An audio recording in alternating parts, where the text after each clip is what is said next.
भोळ्या स्वभावाचा फायदा घेणाऱ्या फसव्या लोकांशी कसे वागावे। कधी कधी आपला चांगुलपणा, आपल्या मनातील प्रेम भावना, दुसऱ्यांसाठी वाटणारी काळजी ही आपलीच कमजोरी ठरते। भोळेपण म्हणजे चांगुलपणाचं दुसरं रूप असू शकतं, पण जेव्हा त्याचा फायदा घेणारे लोक भेटतात तेव्हा तेच भोळेपण आपल्यासाठी जखमा बनवून ठेवतं। आयुष्यात अशा अनेक प्रसंगांना आपण सामोरे जातो जेव्हा आपल्याला स्वतःच्या चांगुलपणाची किंमत मोजावी लागते।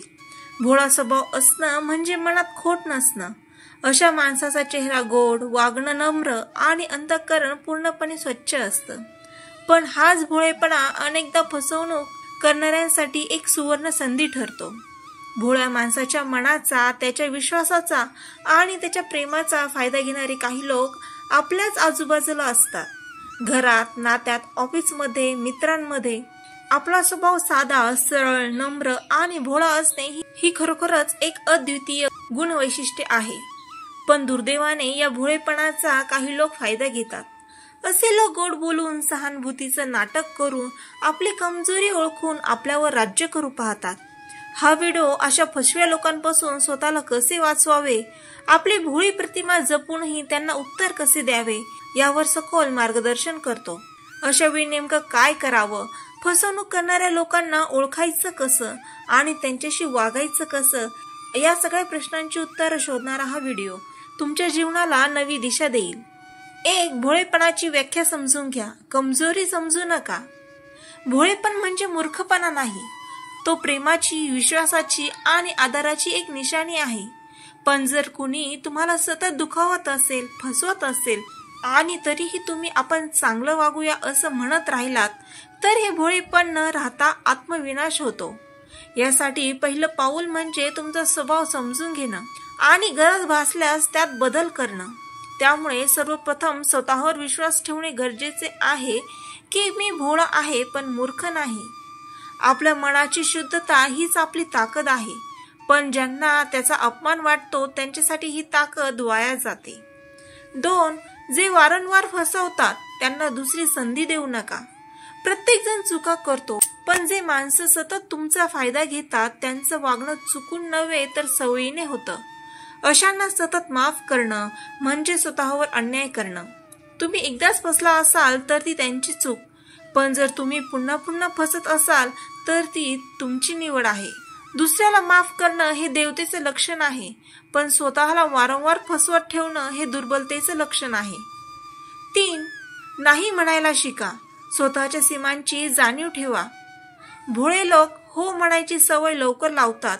कुणी काहीही मागितलं की नाही म्हणणं त्यांना जमत नाही, पण याच होमुळे तुम्हाला जबाबदाऱ्या, कर्ज, दुःख आणि मानसिक ताण येतो। नाही म्हणणं ही स्वतःची काळजी घेण्याची पहिली पायरी आहे। प्रेम करताना स्वतःला हरवू नका, कारण हरवलेलं स्वतःचं अस्तित्व कोणीच परत आणून देत नाही। 4. गोड बोलणाऱ्यांच्या मागील हेतू ओळखा। फसवणारे लोक कधीच रागवून काही मागत नाही, ते नेहमी गोड बोलतात, तुमचं मन जिंकतात आणि मग हळूहळू तुमच्यावर ताबा घेतात। त्यांच्या बोलण्यामागे हेतू काय आहे, त्याचा फायदा कोणाला होतोय हे शांतपणे विचार करा। गोड शब्द म्हणजे सद्भावना नव्हे, काही वेळा ते तुमचं मन लुटण्यासाठी टाकलेलं जाळं असतं। 5. भावनिक ब्लॅकमेल ओळखा आणि नकार द्या। तूच आहेस माझा आधार, तुलाच सांगतोय कारण तू समजून घेतोस, अशा शब्दात गुंतणारे लोक तुम्हाला तुमच्या भावना वापरून अडकवतात। अशा लोकांना मोकळेपणाने सांगा, माझ्या भावना मी समजतो, पण त्याचा गैरफायदा घेऊ नकोस। मन जिथे बोलतं तिथे शरीर थकत नाही, पण मनाचाच फायदा घेतला गेला तर तेच मन कोसळतं। 6. फसवणुकीचा अनुभव लक्षात ठेवा, विसरू नका। माफ करा पण विसरू नका हा नियम वापरला पाहिजे। ज्यांनी एकदा विश्वास तोडला ते पुन्हा तोडू शकतात। त्यांच्याशी व्यवहार करताना सावध राहा, अंतर ठेवा आणि आत्मरक्षण करा। जखम भरू शकते, पण तिची आठवण तुमचं भविष्य वाचू शकते। 7. स्वतःचा आत्मसन्मान जपायला शिका। फसवणूक झाल्यानंतर अनेक भोळे लोक स्वतःलाच दोष देतात। आपणच चुकलो, आपणच फार विश्वास ठेवला, अशा विचारांनी मन अपराधी वाटू लागतं। पण तुमचा विश्वास ही तुमची कमजोरी नव्हे, फसवणारा तो दोषी आहे। स्वतःला दोषी न ठरवता स्वतःचा सन्मान राखा। नात्यांमध्ये ओलावा हवा, पण पावसासारखा नव्हे, पुरासारखा झाला की सगळं वाहून जातं.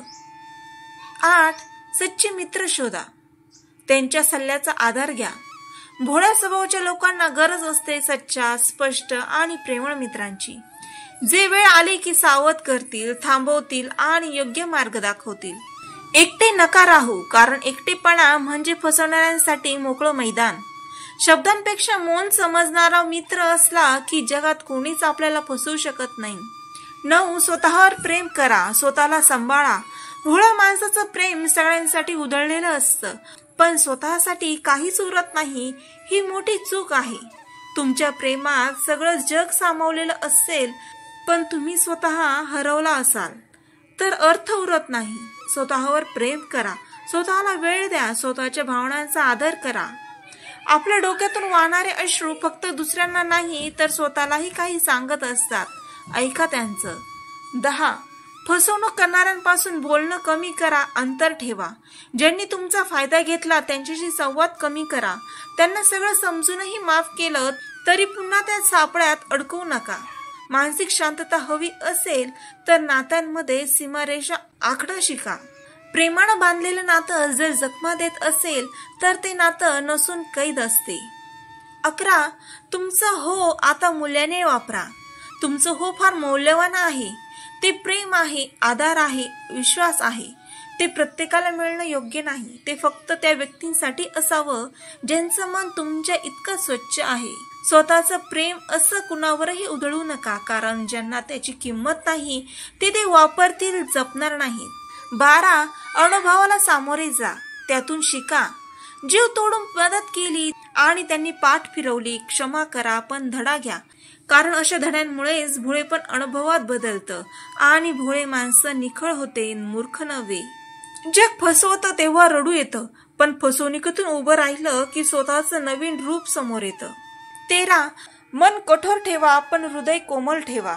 फसवणुकीनंतर मन कठोर होणं गरजेचं असतं, पण मन कठोर करून तुम्ही हृदयही बंद करू नका.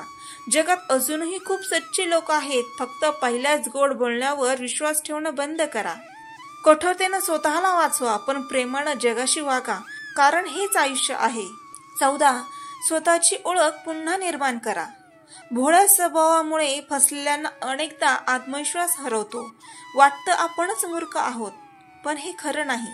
तुमचा स्वभाव देवदत्त आहे, फक्त त्याच्या आजूबाजूला शील आणि समजूतदारपणाची ढाल बांधण्याची गरज आहे. जगाने जरी तुम्हाला कमी लेखलं तरी स्वतःसाठी तुम्ही अमूल्य आहात, हे स्वतःला रोज सांगा. 15. अखेरचं उत्तर, स्वतःच्या निर्णयावर विश्वास ठेवा. भोळ्या लोकांना निर्णय घ्यायला भीती वाटते. त्यांना वाटतं कोणीतरी सांगावं, पण हे आयुष्य तुमचं आहे. चुका तुम्ही कराल, शिकाल, सुधाराल. कोणीतरी फसवलं यातून घाबरू नका, उलट स्वतःच्या निर्णयांवर विश्वास ठेवून पुढे चला. कुणी फसवलं याने तुमचं भविष्य ठरत नाही, पण तुम्ही पुन्हा उठलात की तुमचं भाग्य लिहिलं जातं. भोळा स्वभाव ही देणगी आहे, पण त्याचं रक्षण करायला शिका. त्याच्यावर विश्वास ठेवून जगणं हे आयुष्याचं सौंदर्य आहे, पण त्याच भोळेपणाला कवच देणं ही आपली जबाबदारी आहे. फसवणुकीने तुटू नका, बळ मिळवा. मन गहिवरलं तरी डोळे पुसा आणि पुन्हा चालायला शिका, कारण जग जसं आहे तसंच राहील, पण तुम्ही जर सजग, प्रेमळ आणि स्वतःवर विश्वास ठेवणारे राहिलात तर कोणीच तुमचा फायदा घेऊ शकणार नाही.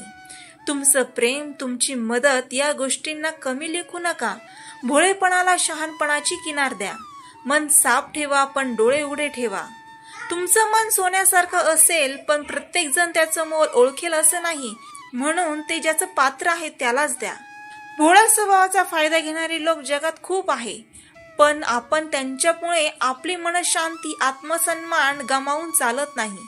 आयुष्य खूप सुंदर आहे, फक्त योग्य लोकांसोबत जगायला शिका. चांगुलपणा ठेवायचा, पण त्याचं रक्षणही करायचं. स्वतःचं मन जपा, स्वतःचं अस्तित्व ओळखा आणि योग्य वेळी योग्य निर्णय घेऊन आयुष्याला सन्मानाने जगा. जगात फसवणूक करणारे असतीलच, पण आपणही त्यांच्या समोर उभं राहू शकतो, आपलं चांगुलपण जपून, पण त्यांचं संरक्षण करतं. तर मित्रांनो, आशा आहे तुम्हाला हा व्हिडिओ आवडला असेल. असे सकारात्मक विचार ऐकण्यासाठी माझ्या चॅनलला लाईक, शेअर आणि सबस्क्राईब करायला विसरू नका. यामुळे आम्हाला नवीन व्हिडिओ बनवण्यासाठी प्रेरणा मिळते. पुन्हा भेटूया नवीन विचारांसह. तोपर्यंत धन्यवाद.